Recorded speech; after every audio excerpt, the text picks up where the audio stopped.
Hi అండి. Welcome back to Lucky's kitchen world. అందరూ బాగున్నారా? నేను కూడా చాలా చాలా బాగున్నాను. మీరందరూ కూడా బాగుండాలని మనస్ఫూర్తిగా కోరుకుంటున్నాను.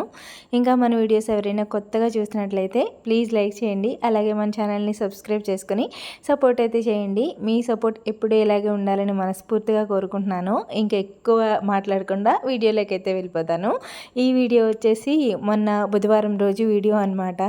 మధ్యలో 2-3 డేస్ వీడియో పెట్టడం గ్యాప్ ఇచ్చాను. అందుకనే వీడియో లేట్ అయింది. ఇంకా ఆ రోజైతే ఉదయం వర్షం పడిందనమాట. మేము లేచేటప్పటికి వర్షం పడుతూ ఉంది. ఆ రోజు ఫుల్ డే పని పెట్టుకున్నాను నేను. ఎందుకంటే నాకు 4th డే అనమాట ఆ రోజుకి. ఇంక ఇల్లంతా శుభ్రం చేసుకుందాము అని చెప్పి, ఇంక అమ్మవారు కూడా మాకు మా ఊరి గ్రామదేవత అమ్మవారి జాతర అయితే జరుగుతుంది. ఇంకా దగ్గరలో ఉంది కదా, ఇంక ఇల్లు కూడా శుభ్రం చేసేసుకుంటే అప్పటికి అయిపోతుందని చెప్పేసి మొత్తం ఇల్లు డీప్ క్లీనింగ్ అని చెప్పను కానీ క్లీన్ చేసుకుంటున్నాను అనమాట. అంటే నెలకు ఒకసారి ఇల్లు ఎలాగో క్లీన్ చేస్తూనే ఉంటాను నేను. అది ఇలా ఏదో ఒక సందర్భంలో కుదురుతూ ఉంటుంది అంతే అనమాట. అంటే ఇంట్లో ఏ అకేషన్ అయినా రావడం, ఎక్కడికైనా గుడికి వెళ్ళడం ఇలా అవుతూ ఉంటుంది. నేను అలా క్లీన్ చేసేటప్పటికి ఇంకా అమ్మవారి జాతర అయితే జరుగుతుంది కదా అని చెప్పి, ఇంకా ఎలాగో నాకు కూడా డేట్ టైం అయిపోయింది కదా, ఇల్లు ఎలాగో కడుగుతాను కదా అని చెప్పి ఇల్లంతా కూడా కొంచెం దులుపుదాం కదా అని ఇంకా మార్నింగ్ నుంచి స్టార్ట్ చేద్దామని చెప్పి లేవడం కొంచెం తొందరగానే లేచానమాట. అంటే ఇంట్లో పిల్లలు కూడా ఉన్నారు కదండి, ర్యాండమ్గా దులిపినా కానీ నాకు 1 డే టైం పడుతుంది. ఈవినింగ్ 4-4:30 కల్లా నాకు ఇల్లంతా దులపడం అది అయిపోయిందంటే ఈవినింగ్ 4:30కి కడుగేసుకోవచ్చు ఇల్లంతా అని చెప్పేసి అనుకున్నాను నేను ఆ రోజు. నేనేదైనా అనుకుంటే ఆ పని అయిపోయేదాకా నిద్ర పట్టదనమాట నాకు. ఇంకా పని అయిపోవాలి, టెన్షన్ వచ్చేస్తుంది, అవుతుందా అవదా అవుతుందా అవదా అని చెప్పి. ఇంకా ఉదయం లేచేటప్పటికి వర్షం పడుతుంది. నార్మల్గా ముందు 3 రోజులు అయితే బీభత్సంగా ఎండలు కాసాయన్నమాట. ఆ ఎండల్లో అయితే మాకు మధ్యాహ్నానికే వికెట్ డౌన్ అయిపోయి ఇంకా ఎక్కడిదక్కడే వదిలేసి లోపలికి వెళ్ళి పడుకోవాల్సి వచ్చును. అంత ఎండలు కాస్తున్నాయి మా సైడు. ఇంకా ఆ రోజు ఉదయం లేచేటప్పటికి వర్షం పడడంతో కొంచెం వాతావరణం అయితే చల్లగా ఉంది కాబట్టి మా మొత్తం క్లీనింగ్ ప్రాసెస్ అంతా కూడా చాలా సజావుగా, ఇంకా ఎక్కువ ఇబ్బంది పడకుండా కంప్లీట్ అయితే చేసుకున్నాము. మా హస్బెండ్ అయితే మొత్తం ఇంటి చుట్టూరు ఉన్న కిటికీలన్నీ దులుపుకొని వచ్చేసారు. ఇంకా నేనైతే మార్నింగ్ ఫస్ట్ కాఫీ పెట్టేస్తానమాట. బయట వర్షం పడుతుంది కదా, లేచిన వెంటనే కొంచెంసేపు వర్షంలో పిల్లలు అయితే ఆడుకున్నారు. పెద్ద బీభత్సంగా ఏం కొరలేదండి, అలా చినుకులు చినుకులు పడ్డాయి అనమాట. కానీ వాతావరణం మాత్రం చల్లగా ఉంది, అదొకటి హ్యాపీ. ఎందుకంటే ముందు 2 రోజులు కాసిన ఎండలకి ఆ రోజు కూడా అలాగే కాస్తే పనులు అవ్వరా నాయనా అనుకుని మనసులో అనుకున్నాను, కానీ ఎలాగైనా చేసేయాలని. 2 రోజులు కాసినట్టు కాస్తే ఎండలు ఆ రోజు అయితే పని అయితే చేయలేకపోతాము. ఆ రోజు మబ్బు మబ్బుగానే ఉందన్నమాట వాతావరణం. మా పిల్ల పని చేసుకుంటుందని దేవుడే కొంచెం కరుణించి ఉంటాడు నన్ను, సూర్యభగవానుడు. ఇంకా లేవగానే ఫస్ట్ అయితే నార్మల్ క్లీనింగ్ చేసేసుకున్నాను. ఇంట్లంతా తుడిచేసుకున్నాను అనమాట. అంటే పాచి గుమ్మంలో టిఫిన్లు అవి పెట్టకూడదు కదా పిల్లలకి అని చెప్పేసి ఫస్ట్ ఇంకా పూజ అది కూడా నేను 5th డే అయ్యి మొత్తం ఇల్లంతా శుభ్రం చేసుకునే వరకు పూజ కూడా చేసుకోను కాబట్టి ఆ రోజు పూజ పని కూడా లేదనమాట. ఇంకా లేచిన వెంటనే ఫస్ట్ ఇల్లంతా నార్మల్గా తుడిచేసుకొని పిల్లలకైతే పాలు కాసిచ్చేసాను. నేనైతే కాఫీ పెట్టేసుకున్నాను అనమాట. మా ఆయనకి పిల్లలకి పాలు ఇచ్చేసాను. నేను కాఫీ పెట్టేసుకున్నాను. మా అత్తయ్య వాళ్ళ అమ్మాయి కూడా వచ్చింది. ముందు రోజు నైటే వచ్చిందనమాట. ఇంకా ఈ రోజుకి ఒక్కరోజు పని ఉంటుంది, తర్వాత నుంచి నార్మల్గా మనం ఎంజాయ్ చేయొచ్చు, ఆడుకోవచ్చు, ఇంకా ఏదైనా మీకు వెరైటీస్ చేసి పెడతాను అని చెప్పి మా అత్తయ్య వాళ్ళ అమ్మాయి వచ్చింది. చాలా ఇయర్స్ అయిపోతుందనమాట వచ్చి, నార్మల్గా రాదు ఇంటికి. నేనే రమ్మన్నాను సరదాగా, పిల్లలు అది ఉన్నారు కదా నువ్వు కూడా రా అని చెప్పాను అనమాట. ఎత్తిమాలతో వచ్చింది. వీడియోలో పడ్డానికి దానికి బాగా సిగ్గు. నేనే ర్యాండమ్గా తీస్తాను, నువ్వు పూర్తిగా పడవులే అని చెప్తే సరే కరుణోదిని అని చెప్పింది. మా అత్తయ్య వాళ్ళంటే మా డాడీ వాళ్ళ చిన్న చెల్లి కూతురు అనమాట. తిను మా చిన్న మేనత్త కూతురు. ఇంకా అలా చెప్తే అర్థమవుతుంది. తనైతే ఇంజనీరింగ్ చదువుతుంది. హాలిడేస్ అనమాట. హాస్టల్ నుంచి వచ్చేసింది ఇంటికి. ఇంకా మళ్ళీ హాలిడేస్ అయిపోతే వెళ్ళిపోవాలి కాబట్టి పిల్లలతో ఎంజాయ్ చేయడానికి అని చెప్పి వచ్చింది. ఇంకా వదిని నేను పిల్లల్ని చూసుకుంటాను, నువ్వు పని చేసుకో అని చెప్పింది. పిల్లల్ని అయితే తనే చూసుకుందనమాట. చూసుకోవడం అంటే అల్లరి చేయకుండా కంట్రోల్ చేస్తూ ఉంటుందన్నమాట. ఇంకా అలా పిల్లల్ని అయితే చూసుకుంది. ఇంక నేనైతే ఉదయం బ్రేక్ఫాస్ట్కి ఇడ్లీ వేసేసాను, కొంచెం తేలిగ్గా అయిపోద్ది కదా అని చెప్పి ఇడ్లీ వేసేసి బొంబాయి చట్నీ చేసేసాను అనమాట. ఇంక పిల్లలకి పాలు ఇచ్చేసి టిఫిన్ కూడా పెట్టేసి ఇంక నేను పనులు అయితే మొదలు పెట్టేశాను. కరెక్ట్గా 8:30 ఆ టైంకి అయితే నేను బెడ్రూమ్ క్లీన్ చేయడం స్టార్ట్ చేశాను. కరెక్ట్‌గా 10:30 ఆ టైంకి బెడ్రూమ్ క్లీనింగ్ అయిపోయిందనమాట. అంటే మా బెడ్రూమ్ అంతా క్లీన్ అయిపోయింది. ఇంకప్పుడు పిల్లల్ని లోపలికొచ్చామని, ఇంక లోపల బెడ్రూమ్‌లో ఆడుకోండి మీరు. నేను బయట ఇంకో బెడ్రూమ్ ఉంది. ఆ బెడ్రూమ్ ఇంకా హాల్ అది కూడా క్లీన్ చేసేసుకుంటాను అని చెప్పాను. మా ఆయనేమో ఇంకా ఇంటి చుట్టూరు కిటికీలన్నీ దులుపుకుంటూ వస్తున్నారు. మాకు ఎక్కువ కిటికీలు ఉంటాయండి. పెద్ద పెద్ద కిటికీలు ఉంటాయి. అవన్నీ క్లీన్ చేయడానికి కొంచెం టైం పడతది. రూమ్స్ రెండిటికి మట్టికి నేనే క్లీన్ చేసుకుంటాను. మిగతా కిటికీలన్నీ మా ఆయనకి అప్పచెప్పాననమాట. ఆయనే క్లీన్ చేస్తున్నారు.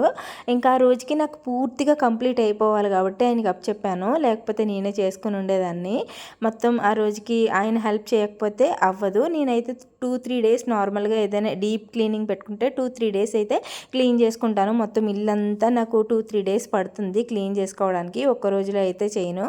ఆ రోజు మామూలుగా ర్యాండమ్గా క్లీన్ చేసుకున్నాను కాబట్టి ఒక్క రోజులో పూర్తయిపోయింది. అలా అయినా మామూలుగా లేదండి. చాలా దుమ్ము, ధూళి, బూజులు చాలా ఉన్నాయన్నమాట. అన్నీ క్లీన్ చేసుకొని వచ్చేటప్పటికి మొత్తం ఇల్లంతా క్లీన్ చేసుకొని వచ్చేటప్పటికి నాకు 3:30 టైం పట్టింది. మధ్యలో వంట ఒకటి చేయాలి కదా. అన్నం కుక్కర్లో పెట్టేసి చికెన్ కర్రీ వండుదామంటే పిల్లలేమో చికెన్ ఫ్రైడ్ రైస్ కావాలని అడిగారు. ఇంకా తర్వాత 3 డేస్ నేను నాన్ వెజ్ వండాను. ఎందుకంటే ఆ రోజు బుధవారం కదా, గురువారం, శుక్రవారం, శనివారం 3 రోజులు నాన్ వెజ్ వండాను కాబట్టి ఇంకా ఆ రోజు అడిగింది చేసేద్దాం కదా అని చెప్పి, అందులో మా అత్తయ్య వాళ్ళ అమ్మాయి కూడా వచ్చింది కదా, తన కోసం కూడా ఏదైనా స్పెషల్గా చేయాలని చికెన్ ఫ్రైడ్ రైస్ అయితే చేశానమాట. చికెన్ ఏమో మ్యారినేట్ చేసేసుకుని ఫ్రిడ్జ్లో పెట్టేసుకున్నాను.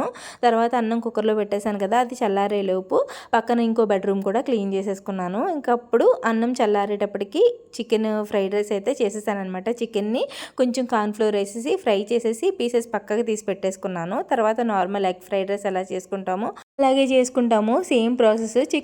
చికెన్ ఫ్రై చేసేసి వేసుకుంటాం అంతే. మనం ఫ్రై చేయడంలోనే ఉంటుందండి టేస్ట్ అయితే నిజంగా చాలా చాలా బాగుంది. పిల్లలు కూడా చాలా ఇష్టంగా తిన్నారు. ఇంకా తినేసిన తర్వాత హాల్ కూడా క్లీన్ చేసేసుకున్నాను. నాకు మొత్తం అంతా క్లీన్ అయ్యేటప్పటికి 3:30, 4 అయిపోయిందనమాట. అప్పుడు కొంచెం టీ పెట్టేసుకొని ఇంకా కడుగుళ్ళు అయితే స్టార్ట్ చేశాను.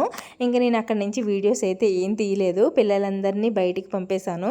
బయటికి పంపేసి ఆడుకోండి అని చెప్పి, అంటే మా వీధి గుమ్మం దగ్గరే, మా గేట్ అవతల గుమ్మం దగ్గర ఆడుకోమని చెప్పి ఇంక ఇల్లు కడగడం అయితే స్టార్ట్ చేశానమాట. వాళ్ళు అటు ఇటు తిరుగుతూ ఉంటే బాడీ బంద అన్నీ తెచ్చి పెడతారు లోపలికి. అందుకని చెప్పేసి ఇంకా వాళ్ళని బయటికి పంపేసి నేనైతే క్లీన్ చేసుకోవడం స్టార్ట్ చేశానమాట. నా పనంతా పూర్తయ్యే వరకు లోపలికి రాకూడదని కండిషన్ పెట్టాను. వాళ్ళు ఏమైనా విని రకమా అస్తమాను తిరుగుతూనే ఉన్నారు. నేను మళ్ళీ తుడుచుకోవడం సరిపోయిందనమాట. ఇంక లోపలంతా శుభ్రమైన తర్వాత బయట చుట్టూరు కూడా మా అక్క కొంచెం హెల్ప్ చేసింది. మా అక్క అయితే వచ్చింది, అంటే వాళ్ళ చుట్టాలు లెక్క వరకు హెల్త్ బాగోకపోతే చూడటానికని వెళ్ళి ఇంక ఇలా వచ్చేసింది. ఇంకా నేను కూడా ఉండమని చెప్పాను అనమాట. ఈ 2 డేస్ ఉండు సరదాగా పిల్లలతో. ఇంకా మాకు కూడా కొంచెం బయటికి వెళ్ళి షాపింగ్ చేసే పని ఉంది. ఇంకా అందుకని చెప్పి ఉంటానని చెప్పింది. ఉండడానికే వచ్చిందనమాట. ఒక 2 డేస్ ఉండడానికి వచ్చింది. ఇంకా వాళ్ళని చూసేసి వచ్చేసిందనమాట. కరెక్ట్గా నాకు కూడా హెల్ప్ చేసేలాగా వచ్చింది, బాగానే వచ్చింది అనుకున్నాను. లోపలంతా నేను శుభ్రం చేసేసుకున్నాను. బయట చుట్టూరు మా అక్క హెల్ప్ చేసిందనమాట. మా అక్క కడిగేసింది ఇంటి చుట్టూరుని. కడగడం అయిపోయిన తర్వాత ముగ్గులేమో మా అత్తయ్య వాళ్ళ అమ్మాయి పెట్టేసింది. అలా ముగ్గురం కలిపి చేసుకున్నాం అనమాట మా ఆయన హెల్ప్తో. ఇంకా ఆయనైతే కడగడం అది అయిపోయిన తర్వాత లైన్కి అయితే వెళ్ళిపోయారు. ఆయన వెళ్ళిన తర్వాత నేను డిన్నర్కి ఉప్మా అయితే చేస్తున్నాను. వరినొక ఉప్మా, బియ్యంనొక ఉప్మా. చాలామంది రెసిపీ అడుగుతున్నారు. చాలా చాలా ఈజీ అండి. దీన్ని కూడా రెసిపీ చెప్పాలా అని మళ్ళీ కొంతమంది కమెంట్ చేస్తారేమో అని చెప్పి చెప్పట్లేదు, కానీ చాలా చాలా ఈజీ అనమాట ఇది ఉప్మా రెసిపీ. నేను ఒకసారి విడిగా ప్రత్యేకంగా ఓన్లీ ఇదే వీడియో పెడతాను. ఆల్రెడీ మన పాత వీడియోస్లో, అంటే నేను స్టార్టింగ్లో పెట్టాను ఈ video, upma video, recipe video పెట్టాను. కానీ ఇప్పుడు మళ్ళీ మీకు క్లియర్గా బియ్యం నూక ఎలా తయారు చేసుకోవాలి, బియ్యం నూకతో ఎలాగా ఉప్మా చేసుకోవాలి అనేది కూడా ప్రాసెస్ అంతా చెప్తాను. చాలామంది అడుగుతున్నారు కాబట్టి చెప్తాను అంటున్నాను. లేకపోతే చాలా ఈజీ అనమాట ఇది. మా సైడ్ అయితే బాగా ఇది కూడా రెసిపీ చేసి పెట్టాలా అన్నట్టు మాట్లాడతారేమో అని చెప్పి నేను పెట్టట్లేదు అంతే. చాలామంది రెసిపీ అడుగుతున్నారు, తప్పకుండా షేర్ చేసుకుంటానండి. ఇంకా కడగడం కరెక్ట్గా 5 గంటలకి మొదలు పెట్టామన్నమాట. మొత్తం అంతా పూర్తి అయ్యేటప్పటికి 6:30 అలా అయింది. ఇంకా నేను ఫ్రెష్ అయ్యి ఒక పావుగంట రిలాక్స్ అయ్యి డిన్నర్ చేయడం అయితే స్టార్ట్ చేశాను. వరినొక ఉప్మా చేశానని చెప్పాను కదా, ఇంకా ఉప్మా అంతా అయ్యేటప్పటికి 8:30 అయిందనమాట. మా ఆయన కూడా వచ్చేసారు. ఇంకా ఆయన కూడా ఫ్రెష్ అయిపోయారు. అందరం కూర్చొని తినేయచ్చు కదా అని చెప్పేసి ఇంకా ఉప్మా మగ్గిందనమాట. అందులో కొంచెం అందరం ఉన్నాం కదా, పిల్లలు, అక్క, ఇంకా అందరూ ఉన్నారు కాబట్టి కొంచెం ఎక్కువ క్వాంటిటీలోనే చేశాను. పొడి పొడిలాడుతూ చాలా బాగుంటుంది.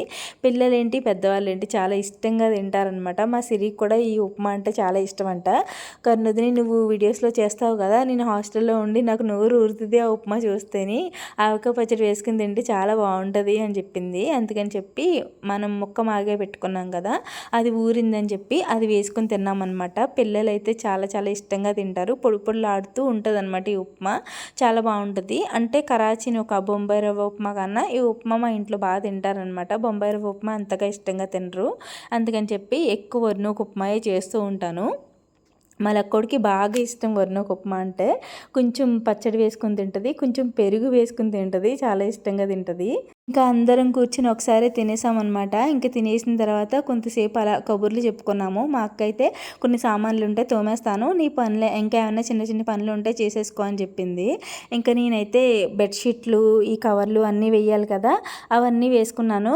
బెడ్రూమ్లో అయితే అక్క చూసుకుంది, బెడ్షీట్ అది మార్చడం అన్నీ అక్క చూసుకుంది అనమాట. అన్నీ ఉతికేస్తాను, అన్నీ తీసేసి ఇంకా నా డేట్ టైం అది అయిపోయిందంటే మొత్తం అన్నీ తీసి ఇంకొకటి మారుస్తూ ఉంటానన్నమాట. అన్నీ మా అక్క బెడ్రూమ్లో అయితే మా అక్క చూసుకుంది. హాల్లో సోఫా కవర్స్ ఇంకా బెడ్షీట్లు అవి మార్చేవి ఉంటే మిగతావి నేను చూసుకున్నాను అనమాట. ఇంకా అవన్నీ చేసుకొని ఇంకా వంటగదిలో పడుకునే ముందు కొన్ని సామాన్లు ఉంటే మా అక్కయ్య తోమేసిందని చెప్పాను కదా, తోమేసిన తర్వాత నేను మెంతులు వాటరు ఇంకా పాలు తోడు పెట్టడం ఇవన్నీ చేసేసుకొని గదిలోకి వచ్చేటప్పటికి పిల్లలైతే పడుకొని ఉన్నారు. ఇంకా కొంతమందికి ఏమో నేల మీద వేసేసాము, కొంతమంది ఏమో పైన పడుకున్నారనమాట. ఇంకా నేనైతే మా సిరి పువ్వులు తెచ్చిందని చెప్పి ముందు రోజు నైట్ పువ్వులు తెచ్చిందనమాట. ఇంకా అవి అలాగే ఉండిపోయాయి. కడిగిన తర్వాత నీట్గా కట్టుకొని పెట్టుకోవచ్చులే అని చెప్పేసి ఊరుకున్నాను. ఇంకా నైట్ కుదిరే వదిలేస్తే పాడైపోతాయని చెప్పి కూర్చొని పదిలంగా కడుతున్నాను. టైము 11:30 వరకు అలా పువ్వులు కడుతూనే ఉన్నాను. ఇంకా ఆ రోజైతే ఫుల్ డే పనులతో అలా గడిచిపోయింది. ఇంతే ఈ వీడియో. మళ్ళీ వీడియోలో కలుద్దాం. Thanks for watching. బాయ్.